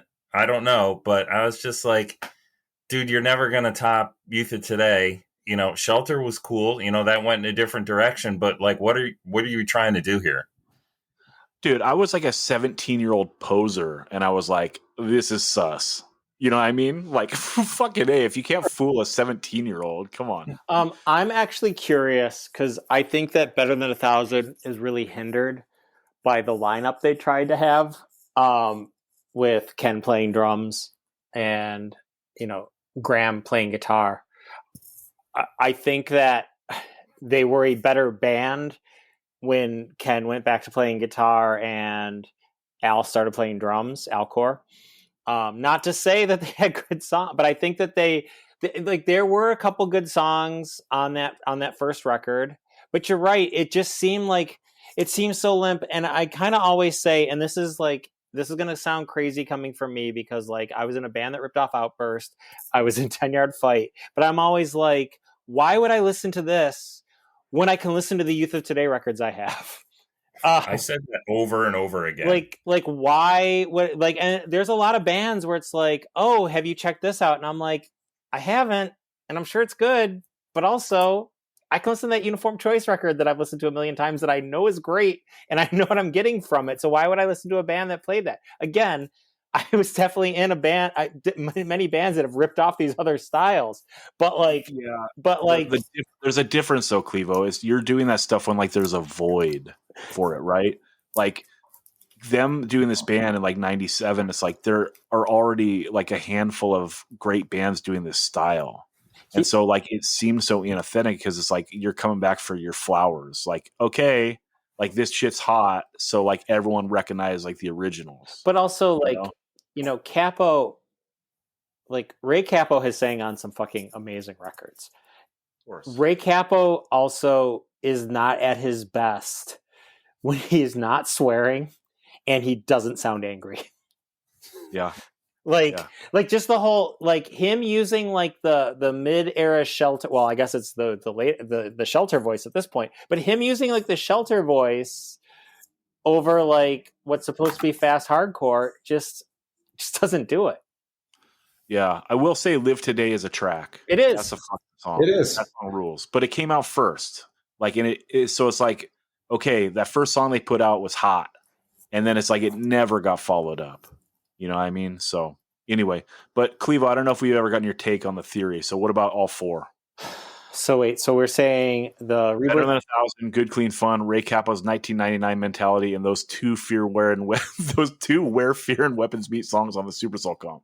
You know, like I don't know. I'm curious as to how old was Capo when he did Better Than 1,000. You know, how old? Like you see that, like Walter and Sammy and I are like the same age, right, Brett? They're about our age. Sammy, yeah, I think Walter's a year or two older, and I'm pretty sure Capo's 5 years older than us. But I mean, yeah, so Capo and Porcelli are like probably like 5 years older. Like Brett and I are in our early 50s. So like, you know, like Judge played here this weekend, and like I just look and I'm like, that just looks like I hope they're having fun, but like I can't imagine like doing a weekend of shows at this point. Like I don't like I would love to do like maybe a reunion and play some shows with my friends or whatever, but like Judge like going out and doing shows, like like what is driving it? Like, can they just like, do they just like really, really like love doing it that much? But like Capo, like doing like these different things where it's like, oh, like Shelter is going to be this now, or like, oh, now I'm going to do a band that kind of sounds like Shelter. But then you notice like the members just start blurring at some point where it's just like, well, what band are we tonight? Like I don't know. Like, and you know, I haven't seen Youth of Today since they got back together. If I did, I would probably sit on the bass side of the stage and just watch Walter, because he's like the fountain of youth, and like he just like does his thing. But like, I really don't have any interest in seeing Youth of Today anymore. I didn't go see Chain when they reunited. I saw Judge. I saw Gorilla Biscuits. It was fun, but like, I don't know. I just like, maybe it's just because I'm old and don't want to go to shows anymore. Clevo, never deny Youth of Today again in my presence. I mean, I love Youth of Today. I just don't want to go see them. Yeah, I saw him a few years ago. It was sick, dude. Straight up. You know, I do want to say this: the Rebirth of Hardcore comp, I'm still a little salty. I never got copies of the record, so so this is a biased take. No, it's but like so what did we give him songs for? Like it's not only is he like coming back around, like, look, I'm doing a hardcore band, I'm putting out this comp, and it's like on the backs of like all these other bands that like paved, like, okay, I know that he paved the way for us, but like he comes back around when it's popular and like, here, give us some tracks for this. So yeah.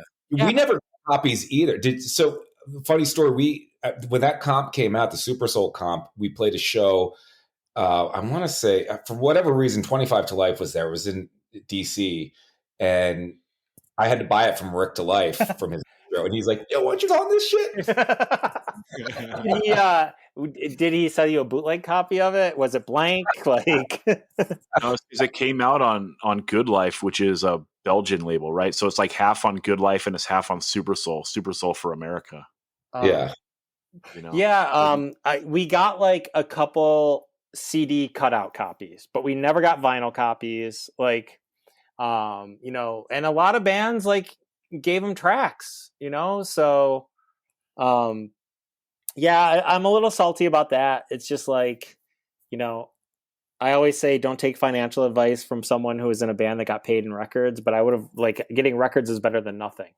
Yeah, When Fear and Weapons Meet weren't really on the radar. So it's the Super Soul comp, it's Better Than 1,000, it's the Where Fear and Weapons Meet, and Good Clean Fun. Did I cover all the bases? Yeah. Yep. I think that's good. So everyone, final thoughts on this era. Clevo. Can I start? Yeah, sure. Brett, let's go to you. For me, it was like the most fun, meaningful part of my hardcore experience, which started as a complete novice, neophyte in like 86 and continues to today. We met so many great people, and none of that would have ever happened, you know, without what we just talked about for the last hour and change, right? It was because we were young adults, right? So we were old enough to do what we wanted to do when we wanted to do it, and we made an impact. I say we, I guess I can include myself in this. You know, we made an impact, I think, because people still care about it, you know, now to this day, because it was sincere. You know, everybody was in it, like, for the right reasons, 100%. And we just went out there and made it happen. And it was a lot of fun, and it was really meaningful. And that sweet spot there, right in the middle, before things got kind of like almost like a chore, it was just, it was great. And I wish I could go back. If I tell my son, he's into hardcore now, you know, like, if I could go back and relive something, it probably wouldn't be Youth of Today at the Anthrax, or Judge at the Anthrax, you know, or Project X when they played in the city. It would probably be one of those Floor Punch shows where we were meeting guys like Clevo and Matt, and everybody was coming together, because it was just like, that's what hardcore is. My definition of it. It was it would probably never be experienced like that again. That's the way it should be. Kids are having that experience for themselves in their own way now, and it'll always be that way. But I think it was a great time. It was a really great time.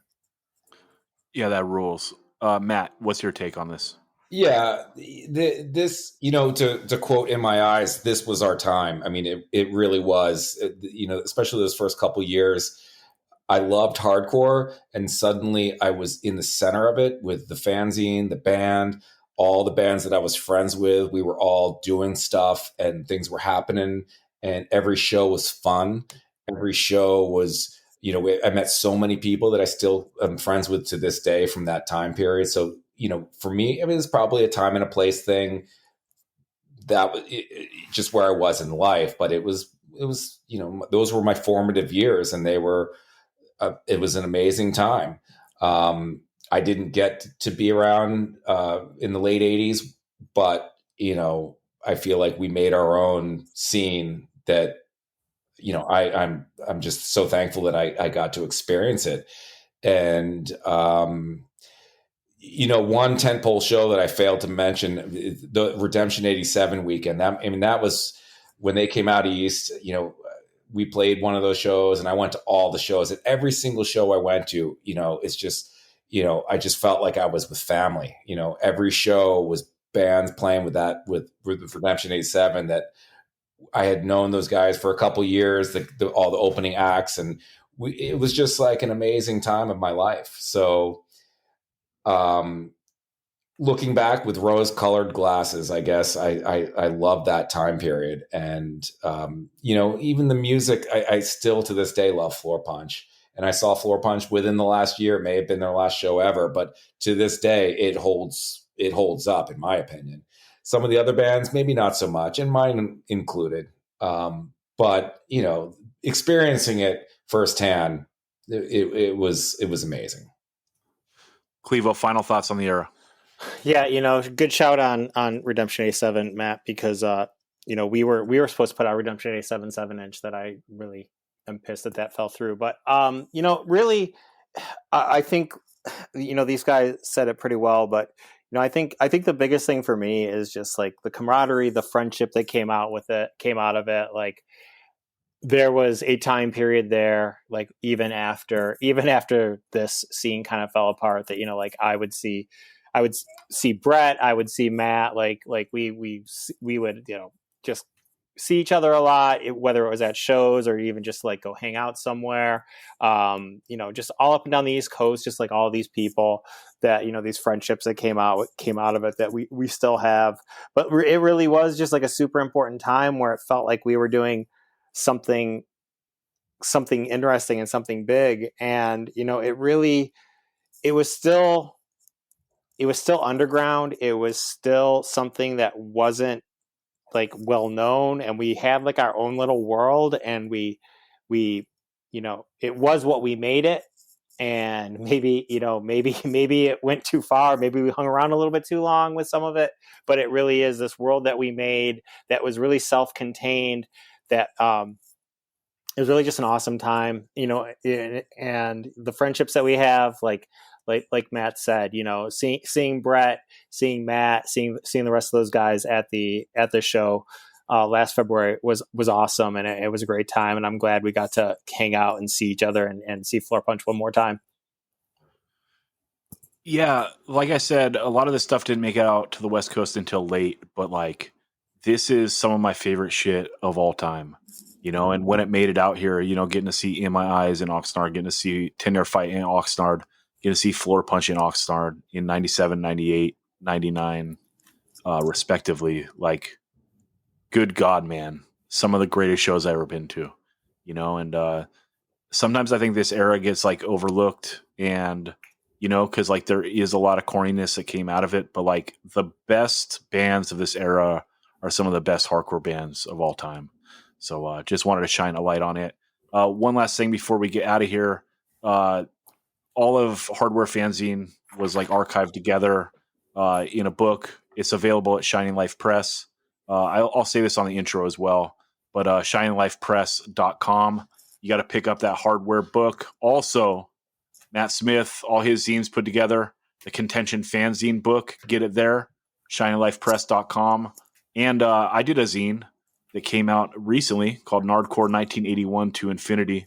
Talks about the 40 plus years of hardcore and punk rock in Oxnard and the surrounding areas. You can get that at ShiningLifePress.com as well. Clevo, where can people find you if they want to get at you? On Instagram at Clevo. Oh, yeah. Brett, where can people get at you if they want to?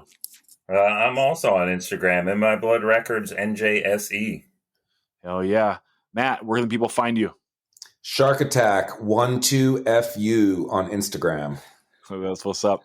Everyone, we're going to do another episode where we talk about some of the music that came out of this. And then also, I would love to do a European episode on like their side of this Youth Crew revival. Because I love sportswear. I love Main Strike. I love Eyeball. Tie Breaks I. And yeah, I want to get into it. But first, you guys got to bother the Crucial Response dudes to get all that shit up on streaming. The Main Strike stuff is up. Sportswear and Eyeball is not up. We can't do the episode until it's up so that people can hear the music that we're talking about. What's up, dudes? Hey, if you want to edit this part out, I'll add something about Crucial Response that you might find funny. Oh, let's just go into it. Go ahead. I don't think they're going to listen to me because they placed a $10 ad for Hardware number 10 that never came out. And Peter Horan was bothering me via mail for a refund on that advertisement for about 3 years. And finally, I put a $10 bill in an envelope and sent it to him with a note that said, never contact me again. I paid for an ad in that final zine too, by the way. Oh, Matt, don't you start with me now. For $10. Where the fuck is my $10? Man, it's hardcore. That's all I can say. I mean, it's in that book. There you go. Yeah. There you go. Along All right, everyone, everyone get at me, 185 miles south at gmail.com. That's the best way. I write back to everyone. Also, the socials, 185 miles south on Instagram, Twitter, and what's the other one? Threads. I'm on all those. I post. I don't necessarily respond because it gets glutted up. So email me, dude. I'm gonna get back to everyone. Also, Zach Oxnard? No, Zach Retaliate on Instagram. And Retaliate is the best on Instagram. Dude, mid-90s. This is a great time for hardcore. But the best time for hardcore is anytime Retaliate plays. Retaliate is the best on Instagram. Everyone, we love you all. We'll talk to you again next Monday on Patreon.